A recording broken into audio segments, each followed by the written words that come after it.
নমস্কার, আমার চ্যানেলের আর একটা নতুন ভিডিওতে আপনাদের স্বাগত জানাই। ঘুরতে ঘুরতে আজকে আমরা চলে এসেছি এক প্রাচীন মন্দিরে, উত্তরবঙ্গের অন্যতম প্রাচীন মন্দির জটিলেশ্বর ধাম।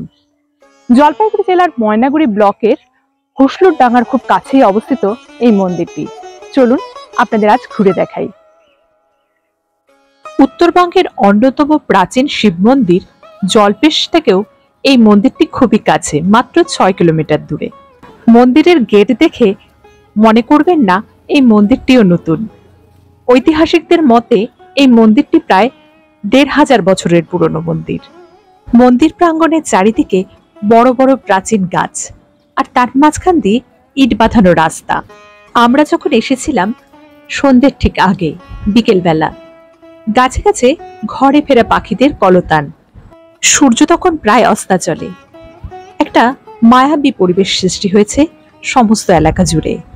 ইট বাঁধানো রাস্তা দিয়ে কিছুটা এগিয়ে যাওয়ার পর ডান দিকে পড়ল একটি পুকুর। শিবরাত্রি বা শ্রাবণ মাসের সোমবারগুলোতে যখন ভক্তরা এখানে পুজো দিতে আসেন, এই পুকুর থেকে স্নান করে পুজো দিতে যান। যদিও এই মুহূর্তে পুকুরের পরিস্থিতি দেখে মনে হলো শীঘ্রই পুকুরটির সংস্কার আশু প্রয়োজনীয়। পুকুর পার্শ্বে ভক্তদের জন্য করে দেওয়া হয়েছে শেডের ব্যবস্থা, আর তার ঠিক সামনেই রয়েছে এক প্রাচীন বটবৃক্ষ, যেখানে লাল সুতো বেঁধে লোকে মানত করে।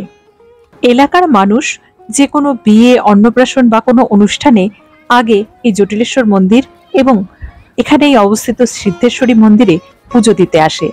আজও হয়তো সেই রকমই একদল ভক্ত এসেছেন পুজো দিতে। মূল মন্দিরটি পাথর দিয়ে তৈরি। চারদিকে সেই প্রাচীন পাথরের অস্তিত্ব এখনো বর্তমান।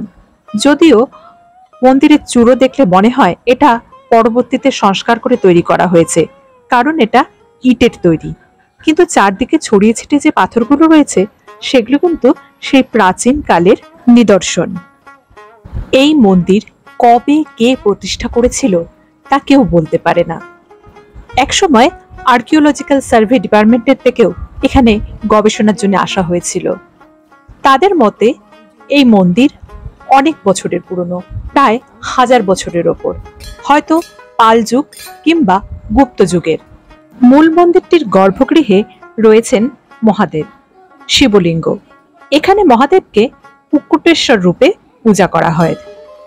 মনে করা হয় এই মন্দিরে পুজো দিলে অনেক জটিল কাজ সমাধান হয়ে যায়, আর তা থেকেই এই মন্দিরের নাম জটিলেশ্বর ধাম। মন্দিরের চারদিকটা ঘুরে দেখছিলাম, পাথরগুলো যেন তার প্রাচীনত্বের জানান দিচ্ছে। পাথরে খোদাই করা মূর্তি ছিল মন্দিরের গায়ে, সেগুলো আজ প্রায় অস্পষ্ট, কোথাও কোথাও তো ভেঙেই পড়েছে। বর্তমানে রক্ষণাবেক্ষণের অভাবের ছাপ চারদিকে দেখা যাচ্ছে। আর একটা জিনিস খুব খারাপ লাগলো, মন্দিরের এই প্রাচীন পাথরগুলোতেও আমাদের মতন কোনো না কোনো দর্শনার্থীরা এসে লিখে দিয়ে গেছে ইট দিয়ে, রং দিয়ে নিজেদের নাম। এইভাবে পাথরের গায়ে নাম লিখে আমরা শুধুমাত্র একটা প্রাচীন ঐতিহ্যকে নোংরা করতে পারি, ইতিহাসের পাতায় কিন্তু স্থান পেতে পারবো না। মূল মন্দিরের ঠিক উল্টো দিকেই রয়েছে রাধা গোবিন্দের মন্দির। এই মন্দিরে রাধাকৃষ্ণ ছাড়াও গণেশ, আরো বেশ কয়েকজন দেবতা বর্তমান আছেন। বেশ বড় মন্দির চত্বরের ভেতর চারিদিকে গাছগুলোকে বাঁধিয়ে দেওয়া হয়েছে মানুষের বসবার জন্য, আর ইট বাঁধানো পথ এক মন্দির থেকে আরেক মন্দিরে পৌঁছে দিচ্ছে আমাদের। এবার যেখানে এলাম এটা সিদ্ধেশ্বরী মন্দির। এই মন্দিরের স্ট্রাকচারটা একটু অন্যরকম। বেশ কয়েকটি পিলার আর নিচে নেমে যাওয়ার সিঁড়ি দিয়ে নামলে মাঝখানে একটা কুণ্ডের মতো আছে। কিছুক্ষণ আগে যাদের দেখছিলাম কোনো মাঙ্গলিক অনুষ্ঠানের জন্য এসেছেন এখানে, তারাই এখন এই গর্ভগৃহের ভেতর পুজো করছেন, মা সিদ্ধেশ্বরীকে বরণ করছেন এবং সিঁদুর দিচ্ছেন। অনেকের মতে এখানে নাকি সতীর নাভিকুণ্ড পড়েছে, অর্থাৎ এটি 51 সতীপীঠের এক পীঠ বলে মনে করেন, যদিও এর কোনো ঐতিহাসিক প্রমাণ পাওয়া যায়নি। ভিড়ভাট্টাহীন শান্ত প্রাকৃতিক পরিবেশের মধ্যে এই প্রাচীন মন্দির দেখে মন ভরে গেল।